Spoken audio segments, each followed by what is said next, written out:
Digest.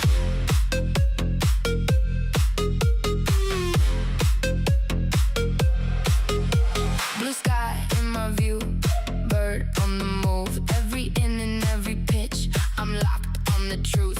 Stats on the screen, who's hot, who's hurt.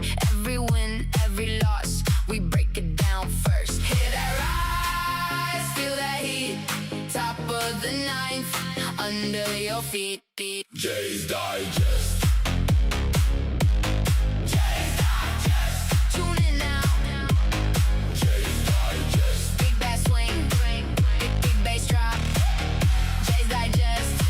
We don't stop.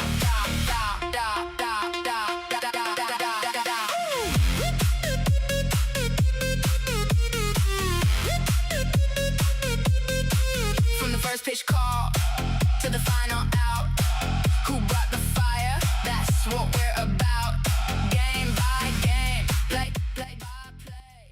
Folks, it's finally happening. And after a much anticipated game tonight, we have multiple huge injury updates. And folks, it is finally happening surrounding a few key Blue Jays. We're going to break down these new updates as two guys in specific are returning in the imminent return. Of course, returns are imminent, but also a couple of big updates surrounding Alejandro Kirk and others on this episode, ladies and gentlemen. But before we get into it, quick thank you for all your guys' support. And my puppy's barking in the background, so I got a bit distracted there for a second. But folks, welcome in. A lot to discuss today, and welcome everybody into the stream. It will be a short one, but it'll be a good one because we have a ton of updates to discuss today. And yeah, it's going to be interesting. So we officially now have a timeline for Addison Barger, partially Alejandro Kirk, also, of course, Dylan Cease and Max Scherzer, all of which we're going to break down on this episode. It's going to be some good stuff.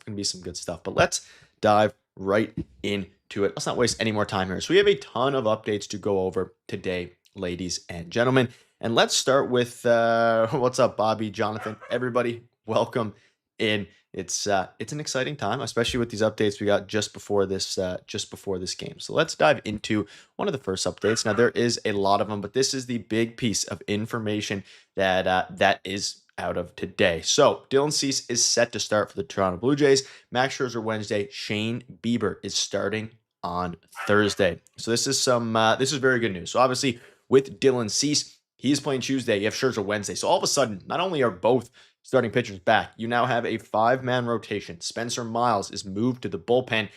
And finally, we're back at it. It finally happened. We're back with our starting 5, which is something that isn't the ideal. Starting 5, maybe, like depending on how Shane Bieber ends up doing, maybe you replace Max Scherzer around with Shane Bieber, keep Patrick Corbin around. But tomorrow is Tuesday, and Dylan Cease is going to be returning on Tuesday. So first of all, folks, comment down below, as we always do in these streams, 1 to 10. How confident are you feeling? And welcome everybody in. What's up, Andy, Plushy, Jonathan, Bobby, everybody. Welcome into the stream. I'm excited to go over this. There's a lot of updates to discuss today, ladies and gentlemen. There is a lot of updates. But first of all, 1 to 10. Comment how confident you are heading into, obviously, the game in about half an hour. You're going up against Christopher Sanchez, which, that's going to be a little bit rough. But, at the end of the day, they're here to get it done. Heineman cannot say. Yeah, Simon, honestly, you can make an argument. Now, again, Tyler Heineman's value, like I said in the video today, it's not necessarily about his offense, and his offense is really bad this year. Like 411 OPS makes it a little bit tough.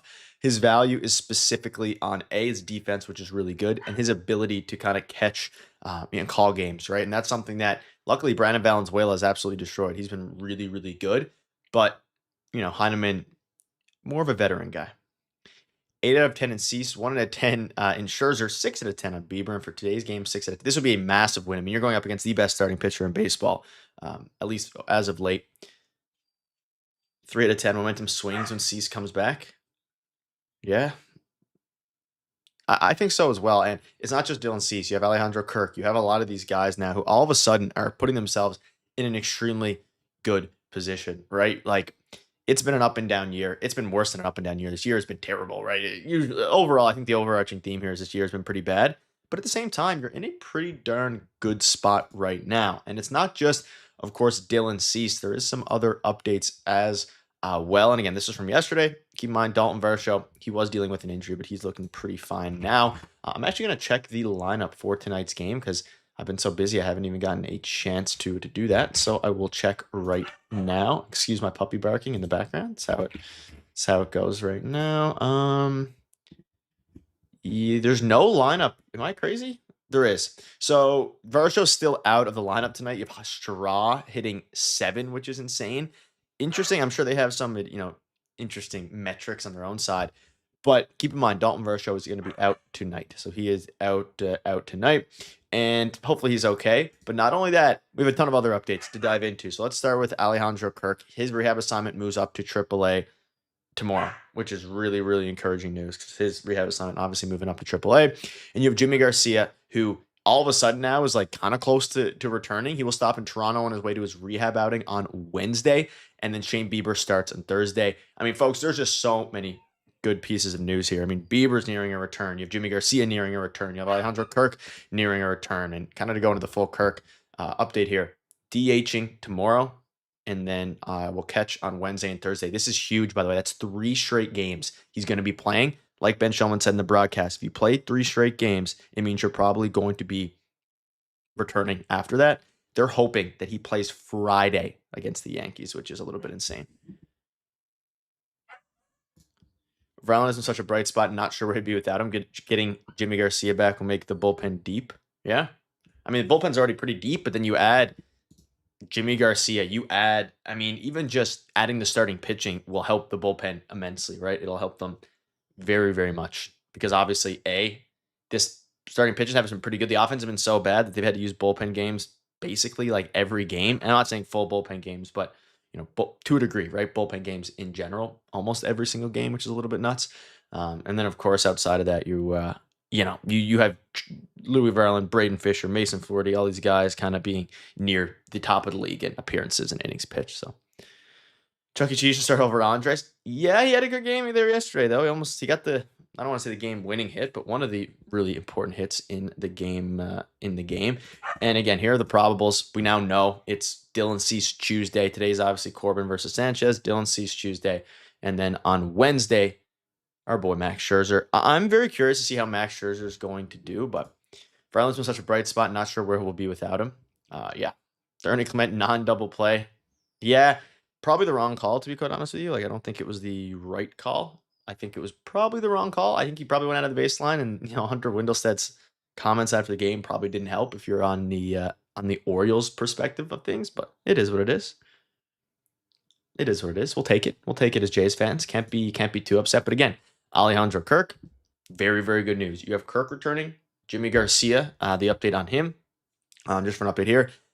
I mean, he has another rehab outing. He was up to 96 miles per hour in his last, I think it was A-ball, up to 96, which pretty good. 96 is a pretty good number to be at, especially for him. Obviously, at his peak, 99-ish.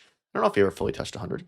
Spencer Miles' role get reduced and starters are back. So, Bobby, it is confirmed from Ben Nicholson-Smith that his role is now back to the bullpen. So, I presume he's going to be, more of a long man out of the bullpen, potentially more of he could honestly be a leverage guy depending how things go. It's not like this team has a ton of leverage arms. So, I mean, they kind of do, but kind of don't.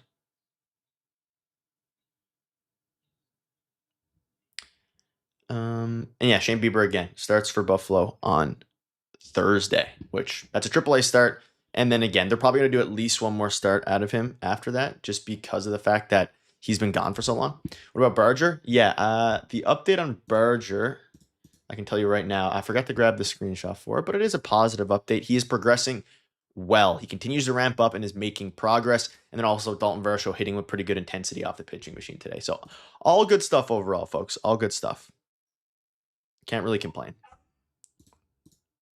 Can't really complain, especially when you're at a position where, Kirk's going to be back soon, all these guys. Now, folks, leave your predictions for the series down below as well. This is obviously just a quick preview stream, not going to be a very long stream by any means, going to be wrapping up somewhat soon, which sounds crazy, but just wanted to get a quick preview stream out. There was a ton of updates, so kind of wanted to dive into those. But yeah, again, the TLDR here, Berger's back soon, Alejandro Kirk's back fairly soon, Bieber's back soon, Dylan Cease and Scherzer are back next run through, and all of a sudden now you're in an extremely good spot. You're in an extremely good spot, especially with Berger nearing return. They're going to have to make some more moves. Now, something else to go over is that Yariel Rodriguez was officially DFA'd, so he's done. don't blame him at all. He was really, really bad. Really bad. Which is crazy. Second time now he's been DFA'd. Will he clear waivers this time? I'd say so. The Jays are still on hook for that $40 million contract, whatever it was, when they initially signed him. And he did so good in, the minors that, not in the minor. He did pretty good in the minors, but in, overseas there. So, I don't know. It's unfortunate, but you kind of just got to get through it. Got to just get through it if you're Ariel. And Tommy Nance is back, which, hey, adds more depth to the bullpen. You have Tommy Nance now. You have Jimmy Garcia. You have, that instantly moves everybody down, right? You have Varland, Rogers, Hoffman, Fisher, Flaherty, Miles, Seabold, Jimmy Garcia, and then Tommy Nance in place of Yariel. So, listen, you can't complain. You really can't. When is Kirk expected to be back? Friday, Suno. So again, Kirk potentially could be back on Friday. That's the best case scenario. Also, make sure to hit the like button, folks, if you're enjoying the daily Jays content. Going to be going live more often as well here. Also, for those of you in here, been tweeting a bunch. If you guys could go hit the follow button on the Twitter, it'd be much appreciated. We're trying to get 300 followers. We're 9 off, so I'll follow back everyone right now who follows the Twitter so you can get to my goal. Surprise Hoffman to get sent down. He doesn't have options, so he can deny the send down. They're paying him $11 million a year too. There's no way that they send him down, unfortunately. And he has still some of the best stuff in baseball. It's just not really translating at this juncture. But again, Kirk's aim is Friday. Shane Bieber didn't perform well in AAA. Yeah, but these guys are so focused on their velocity and just getting their arm ramp back up. They aren't really focused on that stuff. To be quite candid, Trey Savage was terrible at AAA. He was one of the best starters in baseball this year for the Jays. He struggled the last couple starts. He's really, really good. Don't worry too much about the AAA results. At least I don't. You obviously can. But again, Friday for Alejandro Kirk. Now, that's best case scenario. I would presume it might be a little bit after that. I could see it potentially being Sunday. Depending how things go, it could even be after the New York Yankees series.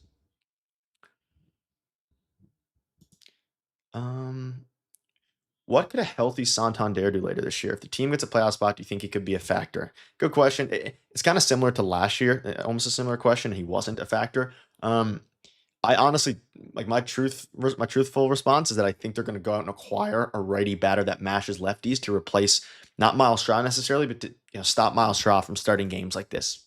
Quite simply, as simple as that. I think you need to have a guy who, off the bench can mash. Ty France last year kind of did part of it. But most importantly, be able to really just when you pinch hit Miles Straw, God love Miles Straw, it's just not what the team needs, quite frankly. It's just not. The team, they need a better bat, and that's something I think they're going to go out and get, which I think takes away some of Santander's viability. That being said, if Santander is healthy, you throw him out there, you see what he can do, have him pinch hit. But realistically, this team's only going to go as far as Vladimir Guerrero Jr. and George Springer take him. And it's as simple as that. Who's your breakout player for the rest of the year? I feel like Guerrero's going to rebound hard. Anyone else you think? Yeah. So I guess in the sense of breakout, I think that George Springer is going to get hot. I think it's only a matter of time. So I think if you want to consider him a breakout, outside of Vladdy, of course, Jesus Sanchez has been fine. The problem is now a lot of the players are already getting hot. I think Kirk will get pretty hot as well. I'd like to see Andres Gimenez get hot, though I highly doubt that's going to happen just because of the way that things go with him. I don't think it'll happen. Those are my two. Probably, Springer and Jesus Sanchez. But again, this team is only going to go as far as those guys take him. It got to be Alejandro Kirk stepping up. It got to be Vladdy, most importantly, stepping up. Nathan Lucas continuing to hit well. Doesn't have to hit like Babe Ruth, but just hit well. Best case scenario is Vladdy and Springer wake up 100%. That's what's going to carry this team anyway. And who knows how long they're going to let Springer ride in that leadoff spot. Who knows how long they're going to do these things. But the one thing that is, again, by far the most important, we can talk about Alejandro Kirk returning. We can talk about Addison Barger returning. We can talk about any of these guys returning, and none of it matters really if Vladdy continues to hit poorly for his standards, right? That's what it comes down to. For everybody. The team's only going to go as far as Vladimir Guerrero Jr. takes them. It's as simple as that. And ultimately here, they got to take care of things. But one of the final thoughts here, comment down below. Who do you want to see the Jays keep? Do you want to see them keep Heineman, or do you want to see them keep Brandon Valenzuela? Comment down below. I think I know the answer. It's going to be pretty obvious here. But Brandon Valenzuela or Tyler Heineman, who do you want to see them keep? Now, folks, any final questions before the game? The game is starting very soon. Just want to hit you guys with a quick update here. Again, lots of news. A video dropping tomorrow morning on some more updates as well. But it is some good news here. We finally have Kirk nearing a return, Barger nearing a return, Jimmy nearing a return. I think the MLB should be a little bit wary, especially if they win today. It's exciting stuff. Brandon Valenzuela, I mean, obviously, right? I think it has to be. I think anything else would just be a lie at this point.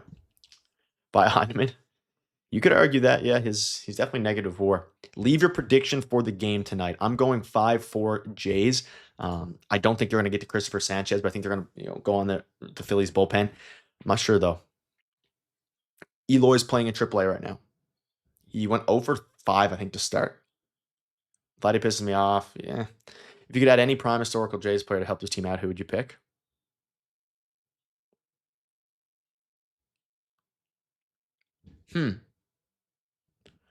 Like, you could think back to the 2015 team. Like, Edwin Encarnacion would fit well if he wasn't only like a DH. Joe Carter, I think, could be interesting. Do you guys have your pick for that? I think probably Joe, like prime Joe Carter, maybe? But if you could pick out of anyone, I mean, I'm sure there's some better names than that. I'm just thinking of what this team needs. Like 93, 94 Joe Carter. Jays will have the give Springer a day off and put Valenzuela at DH. 100%. I think that's what they're going to do. I'm not worried about Vladdy yet. Paul DeYoung.